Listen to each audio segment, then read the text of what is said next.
Hi guys, welcome back to my channel. I'm Jen Morgan, the Karmic Psychic. I'm a Master Akashic Records reader, and I help you clear the karmic debt that's preventing you from living the life of your wildest dreams.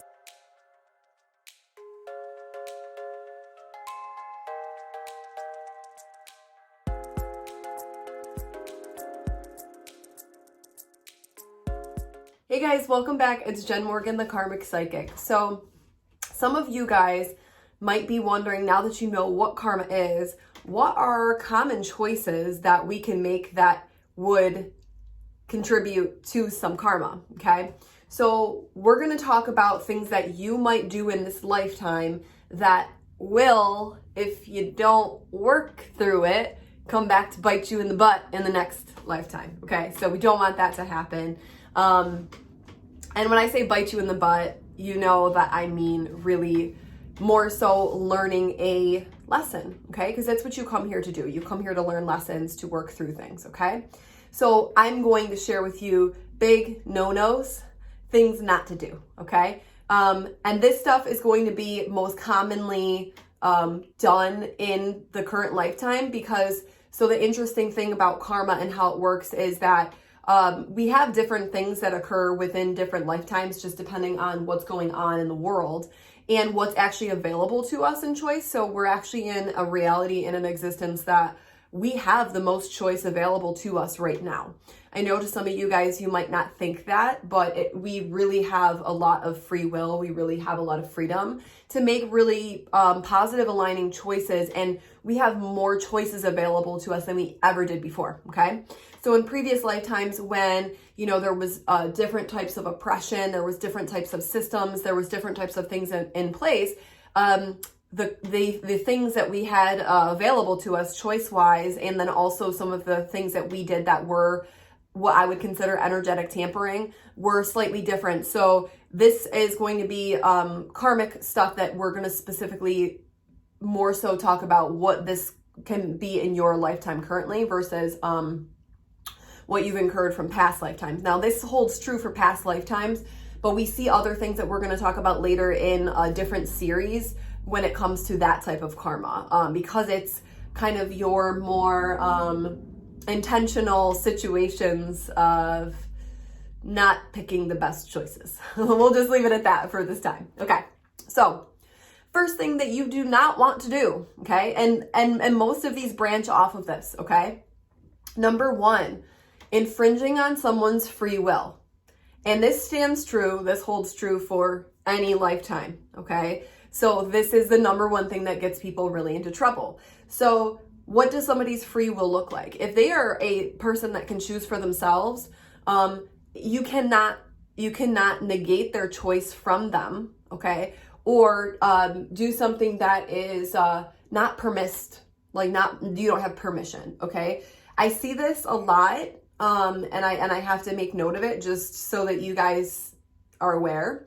I see this a lot in the spiritual community and energy healers and things of that nature, because what people do is they will send energy towards somebody that they don't actually have permission to send. Now, you have a little bit of a gray area, but then there's an area where it becomes extremely unethical. So for example, I'm somebody who reads for specific people's karma. In order to do that, I need somebody's date of birth so that I can access their soul level information. I cannot just go around, pick somebody off the street or run into somebody and do this. That is extremely, massively, hugely unethical, would create a karmic situation for myself, because that person is aware enough, conscious enough to make the choice to give me permission. I need to get permission. Like, there's a tiny little bit of a gray area where if you're just sending a positive vibe towards somebody, that's one thing. But if you have an intention behind that is for your benefit, do not do it, okay? So for example, if I have somebody that I genuinely am like, man, I can't figure that person out, I'd really like to figure that person out, and my motive behind it is because I want to understand them for some sort of thing that has to do with me and what I want to know, that's pretty not okay. That's unethical, okay? So if I'm like, I just want to understand why this person is doing this, like, why are they doing this to me? and I know their day of birth, I could theoretically, which I would never do, log into their Akashic records, which we'll talk about in a different video, and say, oh, well, is this you know, something that's innate to this person, and is this why they're doing it? So it's me doing this for my own understanding, my own means, and something that means something to me that is essentially registering as ill intent. Okay, so you can't just go and direct heavy energy at someone, especially if you're having a desire of your own that's behind it, that is your intention, and the other person doesn't know. They haven't given you permission. And this runs rampant, okay, in the spiritual community. So please, if you have somebody that you plan to do energy work on or work through healing with, you need to ask them permission if that's even okay. And I'm telling you guys, I have been told, even when I was learning multiple skill sets, it's okay to, you know, do this for people that are in your household just by default. Or, you know, you can read, or you can, you know, send energy at, like, you know, say your significant other. I still don't think that's ethical. If that person can choose for themselves, when you're directing energy at them, they should be able to. And check your motive behind it, because the reason you're probably doing that is because you want something out of it. So that is infringing on someone's free will. Just don't do it, okay? Thing number 2, you allow someone to control you and make choice for you, essentially giving up your free will. So if you're somebody who is able to make choice, you should make choice. You are essentially here to create the life that you desire through choice. If you give that away to someone else and you let someone control you, you're going to have a karmic consequence, essentially, that you're going to have to work through either this or the next time, okay?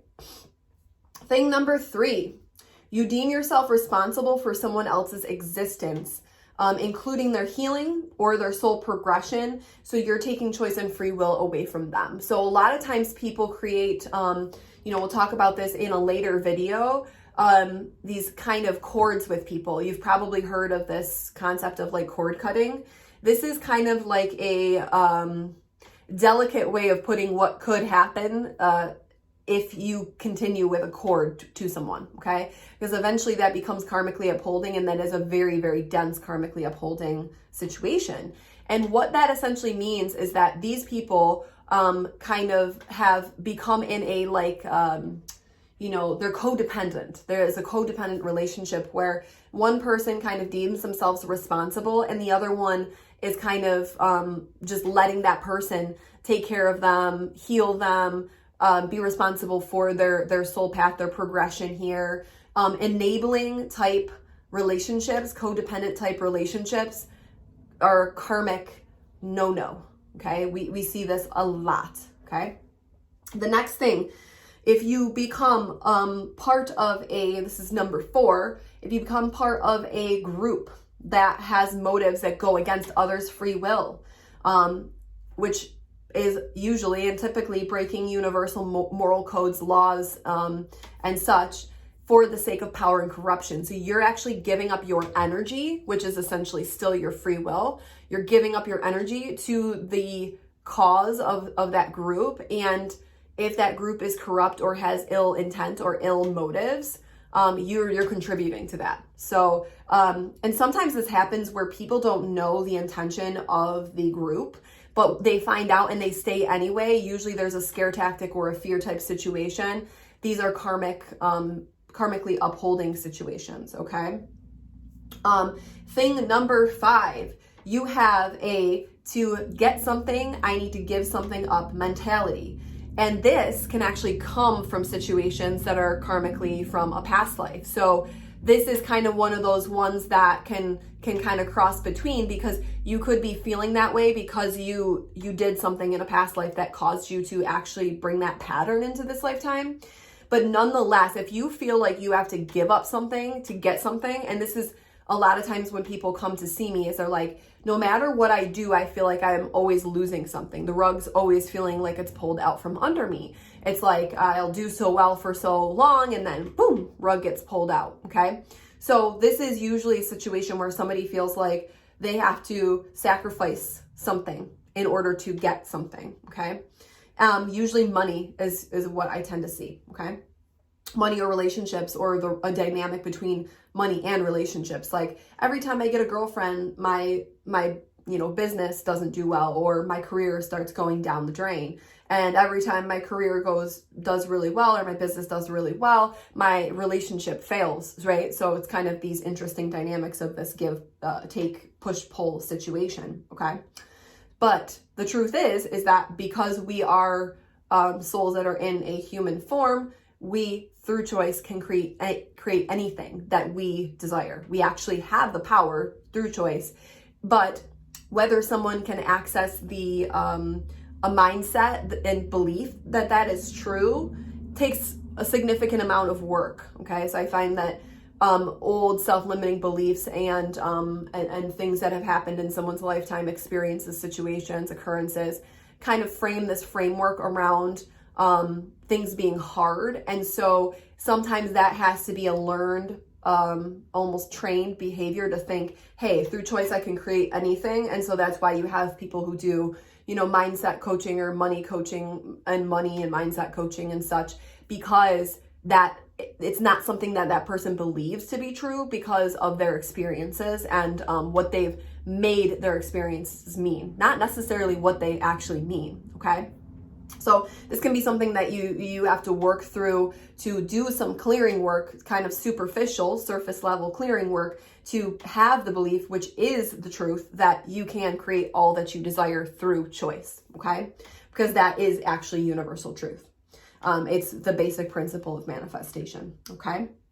Sure, you might have to do some mindset or energetic shifts to get there, but you can create everything through strategic steps. Now, I will definitely do a video on this because strategic steps tend to get people messed up. They think that they can go from, point A to like point Z in 2 seconds, and that's actually not true. However, aligned choice, repetitive, can create whatever it is that you desire. So we'll do that in another video, because I think that's one that people, it's one of those like kind of gray areas of the spiritual world where they're kind of missing a whole step of manifestation. It's like, do this, this, and this, and this, and this will show up. And it's really not that linear. It is kind of, zigzaggy. Okay.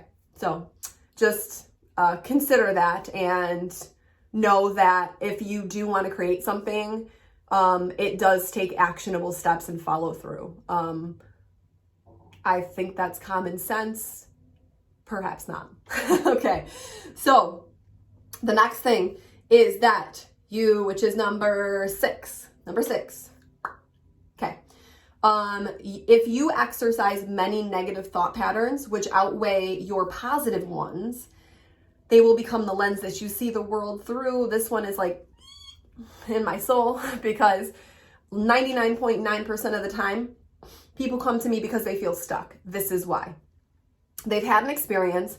That experience has created a mindset, okay? So here's a self-limiting belief example. I'm not enough, okay? So I'm running through this thought process probably a lot of my day. It's my inner critic, okay? My inner voice. It's my narrator. I'm narrating my world by saying like, I'm not enough because of this experience that I experienced, which was really a conclusion that I drew, and I made a situation mean something about me. So the more we can avoid that, the better, okay? So if I'm seeing my world and I believe I'm not enough, throughout a day I might tell my things like, you can't do this. You're gonna fail.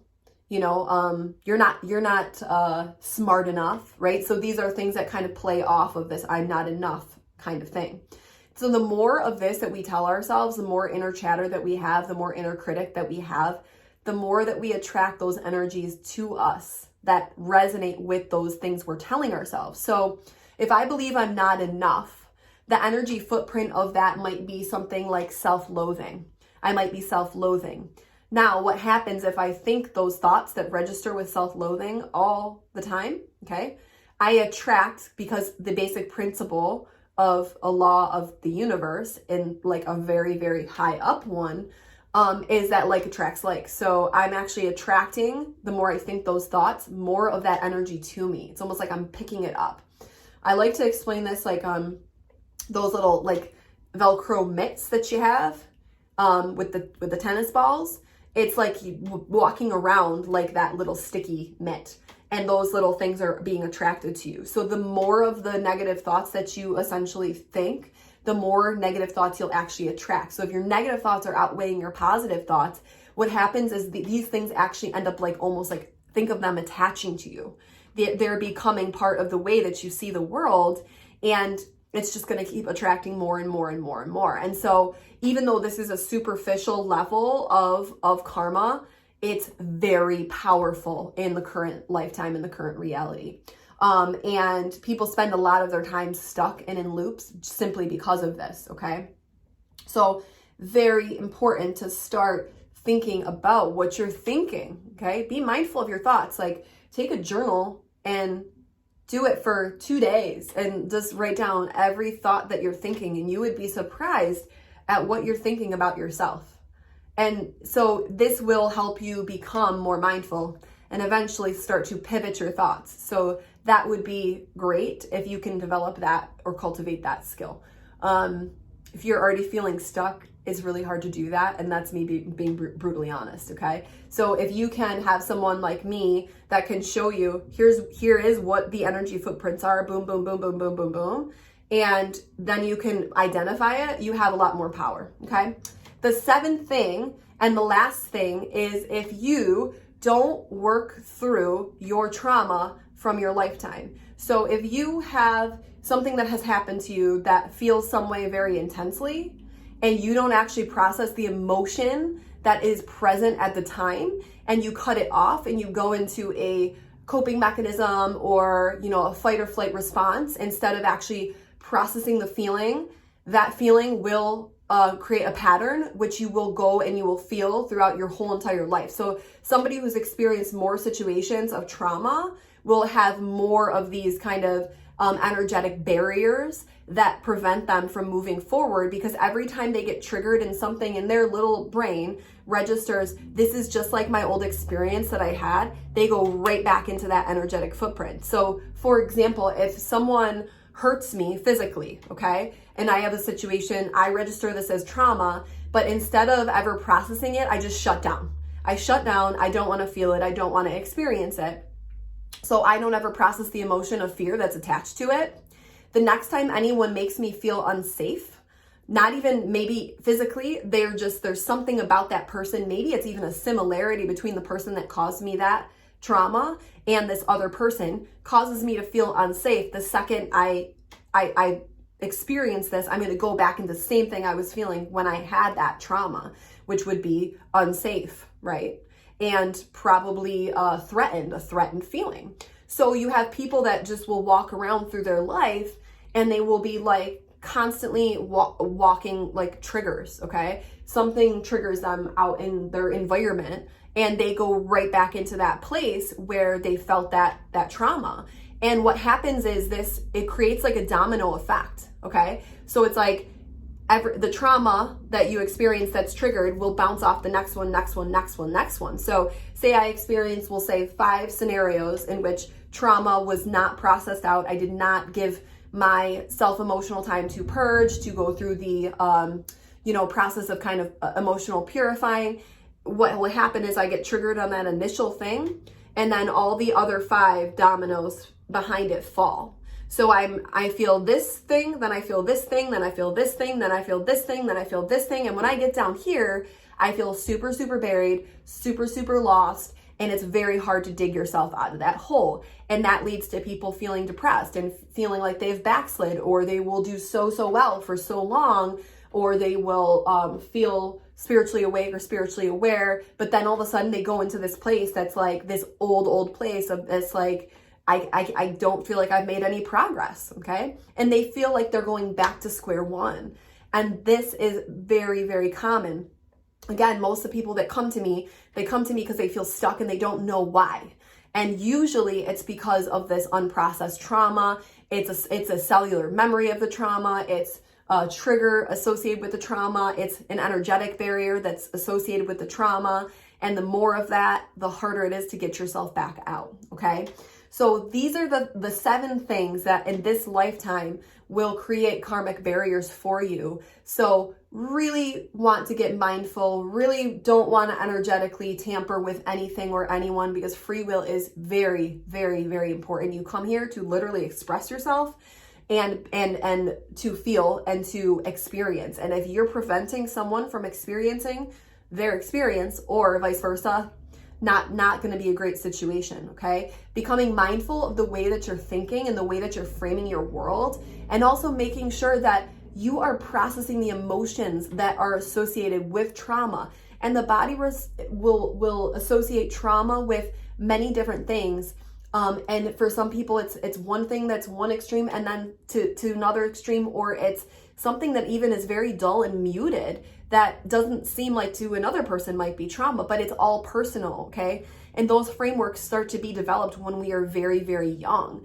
And so you could be an adult and not know why something's registering as trauma, but most likely because of some situation when you were younger that you deemed unsafe. And it's a secondary occurrence of this, okay?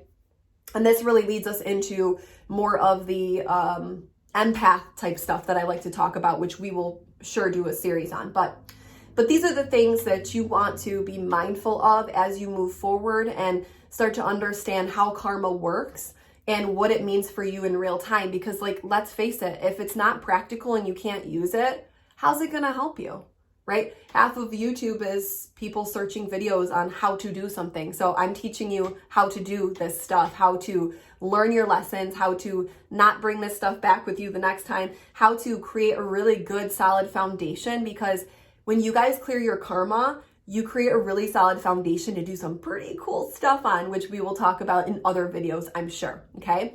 So if you liked this content today, make sure that you like and make sure that you subscribe, because then you will be, in the know with all the information that I am going to bring you guys on karma, about what to do, about what not to do, about some really cool stuff that we'll get into, which is like the old school karma stuff. It's like witchy, witchy, witchy. I love it. I can't wait to do that series, and many other things like soul purpose, your soul blueprint, which is really important for you to navigate your life. So you're not going to want to miss anything. So make sure you like and make sure you subscribe, and I'll see you guys in the next video. If you loved what you learned about today, make sure to like and subscribe, and come check me out over on Instagram at Jen_Morgan, or on my website, jen-morgan.com. See you soon, guys.